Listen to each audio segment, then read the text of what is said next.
Okay. And then I'm going to share my screen. Okay. Okay. Let's see. What am I sharing? This. Okay. Hold on. I got to find my, sorry. Okay. Okay. There we go. Okay. Are we ready? Ready. We are ready. Okay. So I am tonight going to share about 4 tips to stand out from the crowd. I've been thinking a lot about just network marketing in general, multi-level marketing in general, and then also just been thinking a lot about what I've been seeing scroll across my Facebook feed. So tonight I'm going to talk about how do you make yourself stand out as a Beachbody coach when there are millions of Beachbody coaches on Facebook, on Instagram, when there are everybody who is anybody is marketing themselves, selling something, selling a product. And how do you make yourself stand out, and how do you make yourself that person that people are going to want to go to and actually connect with and help you grow your business? So what I'm going to share tonight is probably not going to jive with a lot of people. It's probably going to seem really counterintuitive, and is actually probably going to go against a lot of the things that you've heard to do, including some of the things that I've said to do. Okay. I've made mistakes. I've been experimenting a lot and just like thinking through things a lot.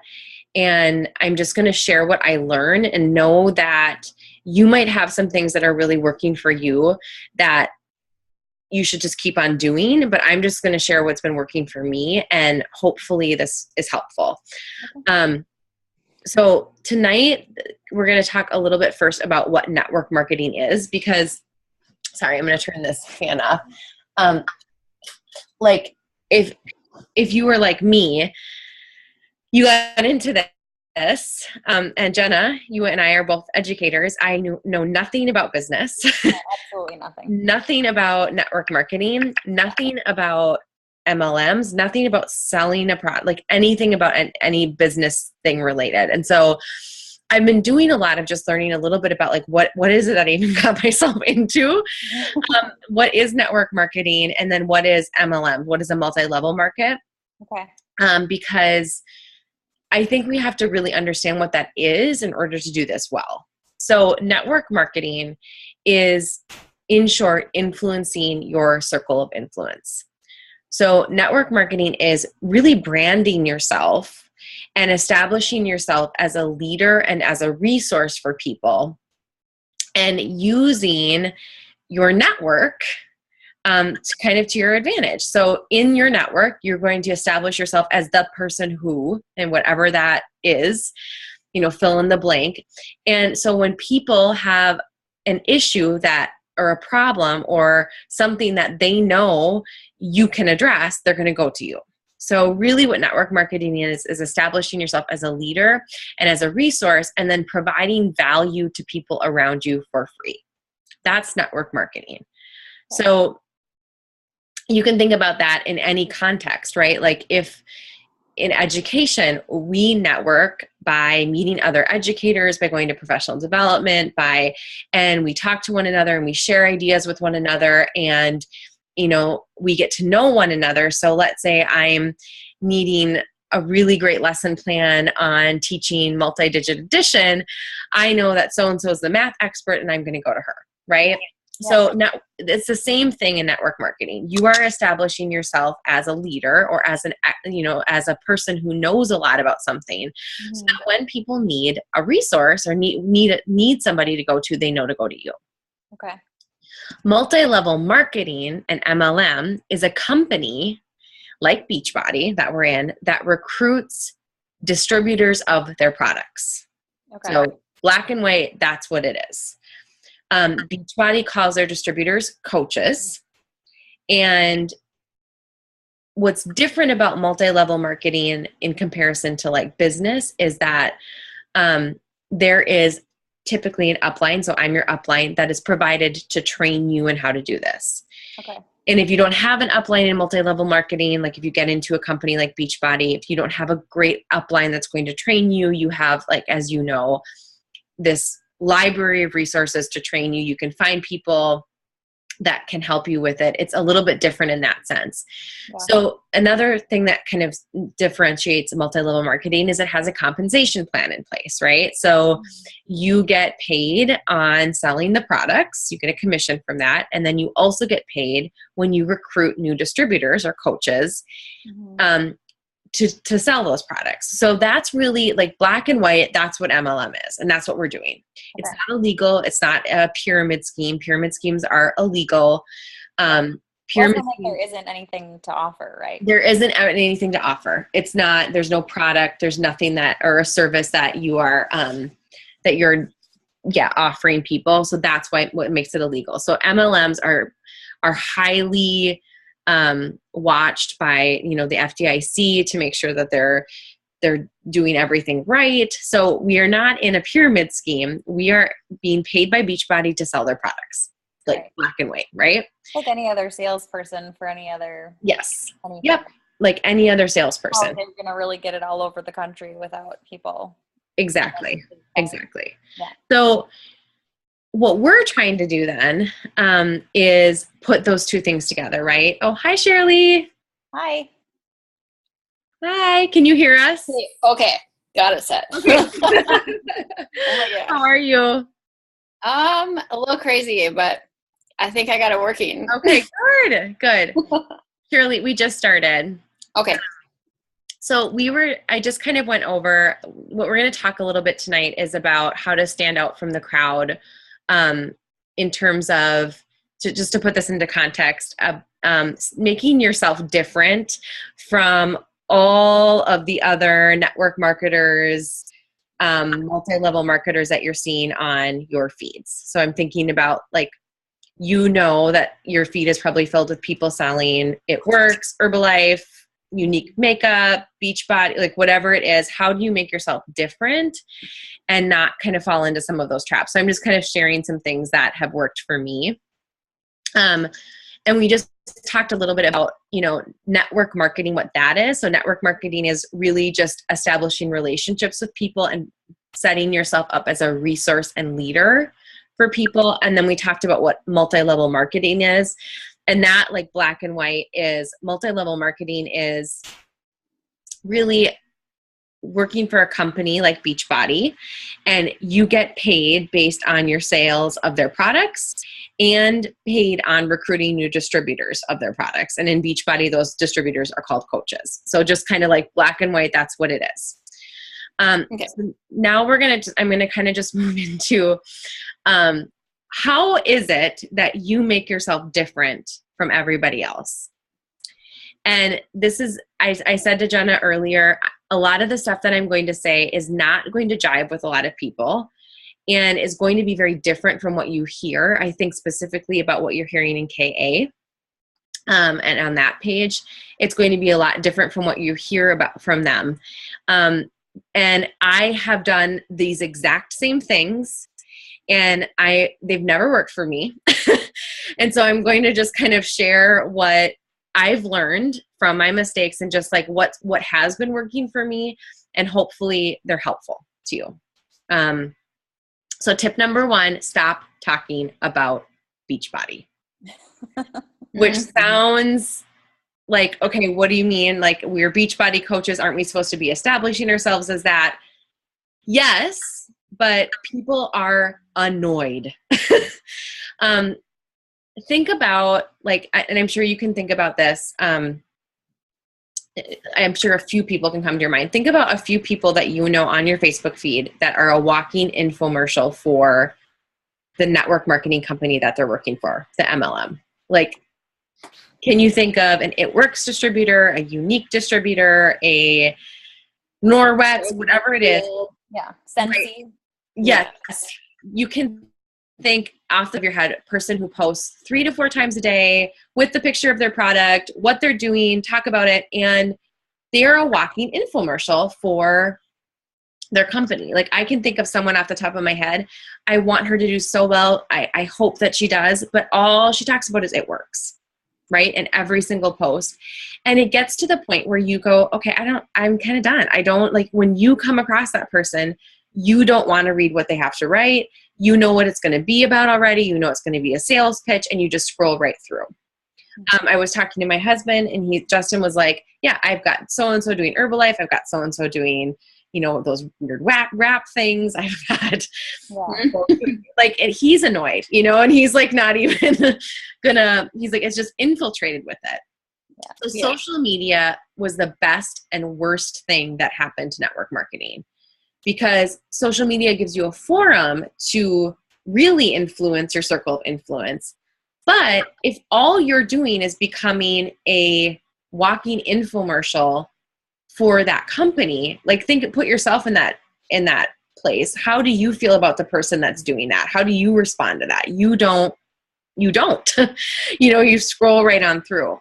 So instead of talking about Beachbody, offer value to people, teach them something in your posts that are related to health or fitness or working out or eating right, but don't promote the product. And it's a small shift. And I want to share this story because I've done this so many times. There have been times where I posted like about Shakeology, and I've got like my Shakeology and I'm like, oh, like it tastes like a salad, or, you know, like, or it tastes like a dessert, but it's like a salad. And yesterday.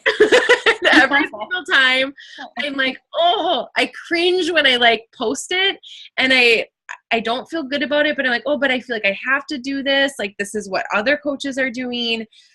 And no one responds to it. No one like says anything to it. It's just, I don't feel good about it. I don't feel like I'm being me when I do that. So why am I doing it? And so instead, what I've tried to just shift to is I've tried not like every single post, but just to offer value to people. So like when I want to talk about a workout move, I listened to this podcast and I was like, oh my gosh, she's so right. She said, why are all these Beachbody coaches posting videos of the workout move? Like, that's not helpful to me. The only thing I know is that they do this workout. Right? Like the only thing I know is that they do the workout. And I'm like, yeah.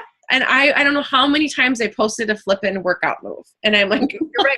I did that today. Right? Well, like, and I told you to do that today. I like literally listened to this podcast today, and I'm like, oh shit, I just told everyone I'd like to post a workout move, you know? Yeah. So it's a subtle shift, but instead, like, you can still post a workout move, but be like, this workout move is great if you want to work on your, like, getting a butt lift, or I don't know, you know, whatever it is that you're a runner and you need to work on strengthening your hip strength, or your or this stretch is really great for tight quads. Do you know what I mean? Like, you're offering value to people. You're not just saying, look at this cool workout move from 21 Day Fix. You're saying, this is a great move for whatever, or this like, I think about you, Jenna, you know, like, this meal is great for moms who are in their third trimester, because I'm making this up. I don't know what would be a great meal, but, you know, just something that's going to offer value to people so that you become then the resource for them. So if you start establishing yourself, okay, I am the resource, the person who knows a lot about health and fitness, or knows a lot about how to be a really busy mom and still fit in my workouts and still meal prep, or I'm the person, you know, like, I'm a runner. So I've established myself with people as a runner, and people come to me, a lot of people come to me with questions about running. And so at that point, then once you've established yourself as a resource, then if it's appropriate, you can weave in, if they say, you know, like, what's worked for you, or what are you doing for your workouts while you're pregnant? Well, here's what I'm doing, right? Then you can share with them something related to Beachbody, and that's where the invite comes. But if Beachbody goes away, if, you know what I mean, if it all like flounders and falls apart and goes away, you still want to be there as a resource to people, as somebody who can provide value to them no matter what. So tip number 1 is to stop talking about Beachbody. Make sense? Yeah. And then tip number 2 is to talk about Beachbody. Talk about Beachbody in your challenge groups. That makes sense. So we offer up free challenge groups, right? And you've got people in your group that may not have bought a product from you. And your challenge groups then are the place for you to show people how these products or workouts help you and serve you. They are an audience of people who have been willing now to come into this and really be advertised to, right? They have signed up for this free service. They want to know more. They are in your group because they want to be healthy. They want to eat right. They want to work out. They are your audience to say, you're still not pushing. I'm not saying to push sales on them, but you're able within that group to share what you're doing, right? So I think that's the place, that's the forum where we can be a little bit more direct with Beachbody. So don't get me wrong. I'm still going to put out a lead generator. I still might say something about Beachbody in that lead generator, but I'm not going to talk about Beachbody in every single post because it turns people off. And then in my challenge group, that's the place, my forum, where I can say to people, here's what I'm doing. Here's the workout that I'm, whatever it is, and can be a little bit more direct. So those kind of go together, but I hope that makes sense. Then the third thing is again, goes kind of with the first one, but provide value to people for free. So again, become the resource for people. People should see you as the person who knows a lot about, for me, it's running, but maybe it's makeup or cooking or organic eating or feeding your family or meal prep or, whatever your struggle is and the lesson that you've had in that struggle, but open up doors for people so that they come to you as a resource. And the way you open up doors for people is by being vulnerable with people. So when I open up and say, you know what, I've struggled with an eating disorder, that opens doors for people.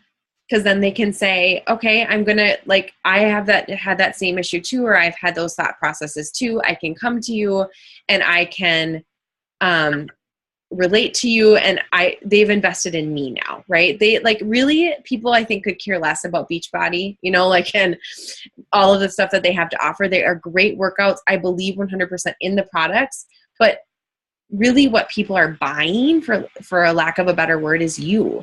And so you want to invest in people. You want to establish a resource for them and open up doors for them so that they can come and talk to you. And when and if the time is right, then you have a product for them that can support them in meeting their goals.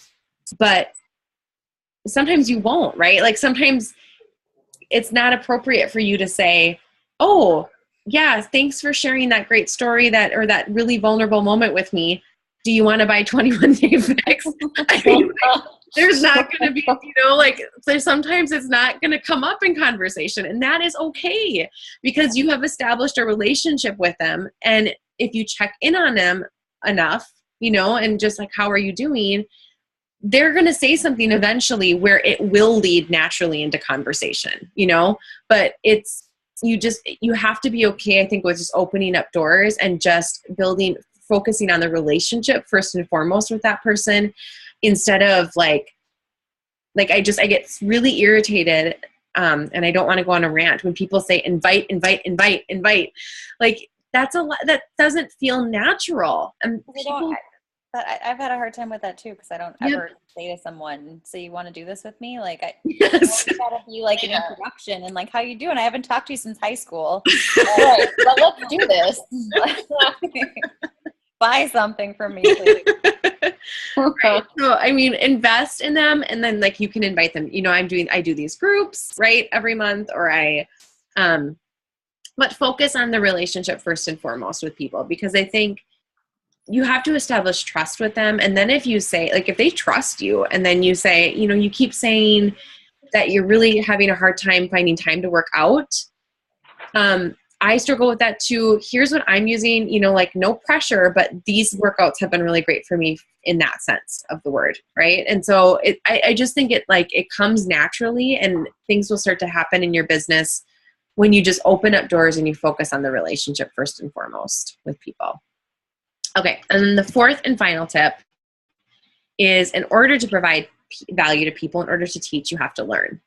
So this is something that I think so many people forget to do, but it's one of the things, like when Beachbody talks about the 4 vital behaviors, and one of them is personal development, you have to do that.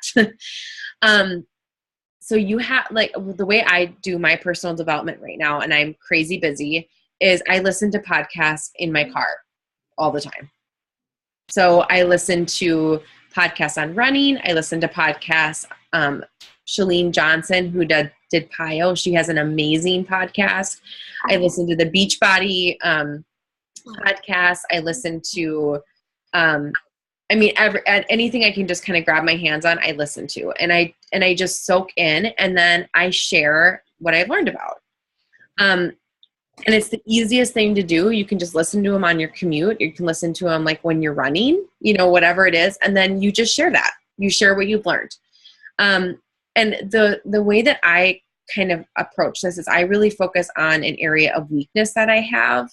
And then I read a lot about that area of weakness. I listen to podcasts, I develop myself, and then I share what I've learned. So like a weakness for me is nutrition. So I listen, I read a lot of books on nutrition. I listen to podcasts about nutrition, specifically more run-focused nutrition. And then I share that, so I think you have to be willing to just, you can listen to audio, you can read books, whatever it is, but invest in yourself that way, and then share what you've learned. And then here's the other thing that I see a lot of people doing. People, like, especially I see this a lot, and I don't mean this with any ill will, but I see this a lot with a lot of other Beachbody coaches where they've been told to share their journey or their struggle. So they do that, but they just share that. And they don't share like the moral of the story. So unless you know the moral of the story of what your struggle is, you're not really ready to share that with people. So what did you, like, if you struggled with something, like and I still struggle with this. I struggle a lot with like emotional eating. Unless I really know the moral of the story, like I have something to offer people about struggling with emotional eating, then I shouldn't really be sharing it. Do you know what I mean? Because then all I'm doing is just like, I don't know, attention seeking is the wrong word, but I'm not giving them anything to go on. So I think you have to think about the lessons in your life. What have you learned from them so that you can offer that up to people? Like you can, again, you're setting yourself up as the leader, as a resource for people that they can come to you that might struggle with the same issue. And then now you've learned something and you know how to help them. So those are my 4 tips. Don't talk about Beachbody. But talk about it. But talk about it. Right? Like with the right people. Like I think, but in your feed, in your social media feed, stop talking about it. Yeah. You can like just, you're establishing yourself as a resource for people. Then with that free group of people, that's your forum for that. I can delete my video. I think that is like, I think I said something about shoulders in there. Right. Well, and I listened to it today and I was like, oh my gosh, like how many times have I been like, look at this great move from Hammer and Chisel. Well, okay. They can look at it, and maybe they'll do it, but what else are they going to do with that? So then provide value to people for free. And then in order to teach, you have to learn. So those are my 4 thoughts. And they might, like I said, go against everything that you think or believe, but that's just what I've been learning. No, I like this a lot. I am the opposite of somebody being like, buy this, or I work with Beachbody, I'm a coach. Like, right. Yeah. Right. For sure. And I was just going to say, I think that's what turned people on to the group that, the group that I'm leading is just that you're not requiring anything of them. Like they don't have to be into Beachbody. They don't have to be doing a workout program even. Like it's free. It's just, I think that's huge, is just establishing that relationship and not requiring anything from them. Absolutely. Absolutely. And what you're doing well is like you're sharing like, okay, this is the program that I'm using, or this is the workout that I did. Eventually people are going to go, you know what? She's doing this and she's really liking it. And they're going to ask you about it. So like, tell me about 21 days or tell me about hammer and chisel or whatever it is. Yep. You know, because you're not doing it in a pushy way or a salesy way. You're just sharing what works for you with Right. an audience that has kind of signed up for that, you know? Yeah. So those are my thoughts. I was going to ask too, because there are some people asking like about the 21-day fix. I mean, like how much information do you give them as far as, I mean, some people want like the formula. Like today I just posted general stuff about it. Like they like the formula to figure out how much, you know, what their calorie range is. And then they want to know like, well, what does that mean? And so what's my container count? And, you know, like it's stuff that you usually get like when you purchase the program. Mm-hmm. You know what I mean? So like how much information do you give them as far as that? I mean, I'm not making them buy the program, but then again, it's like, well, I bought the program. How much information do I want to give you? You know what I mean? Totally. I've never had that happen, I guess, but I think what I would say is, I would approach it as, you know, when you get the 21-day fix, you get a little booklet. And it lays everything out, everything out for you. You know, like, and I would just kind of answer it in that way, you know, like you're not, you know, you're not saying anything mean to them or like telling them to buy anything, but you can just say, oh yeah, you know, like, great question. I had that question too. It's really great when you get the program, there's this booklet. It tells you, you know, like your container counts. And then container. Right. Yeah. I would say, you know, you can look on, there's really great recipes on Pinterest. Yep. You know, just, I think just maybe directing them that way. So you're not giving them the answer they're looking for, but you're still giving them an answer. Right. Well, yeah. Cause like you said, I mean, I want to be a resource, but I don't want to be like, you know, you don't have to buy this program because I'll tell you everything. Right, exactly. And then you could follow up with like, do you want me to send you some more information about it? Or are you open? I always like the question, are you open to me sending you more information? Mm-hmm. Because people never like to be closed. You don't want to say no. Yeah. Yeah. So I like that question a lot. I like that idea, Lindsay, that you shared a while ago about using like a canned response, like writing something ahead of time about the program, and then if people show interest, then you can just always email that to them, and then it's not like a loss of your time. Yes. Yeah. So do you have Gmail, right, Shirley? Yep. Yeah. So, okay. I'm running on reserve battery power. So if this dies, I'm sorry. In Gmail, you can watch like a YouTube tutorial on this, but you can write a canned response and it's super easy to do. But then you have like an actual email with information about a product. And in that, I will link, you can go to what's called the Coach Link Generator, and it'll provide an actual link for the product. So if they want 21-day fix, you can provide like a direct link. So they just click on it and then it takes them right to your coaching page, right to that product. And all they have to do is purchase. Oh, okay. So I write a canned response so that I have that available and then I don't have to spend time writing. Yep. Email. So. Okay. Okay. Yeah. So my email or my computer is probably going to die. So I'm going to hop off and record this. Thank you guys. Let me know if you have any questions. You can send me a message or text or something. So sounds good. I hope you had found this helpful. Yep, yes, for sure. All right. I'll talk to you guys later. Okay. Bye. Okay, bye. I forget to get out. Okay, yeah, I know. I'm like, okay, how do I end? My video.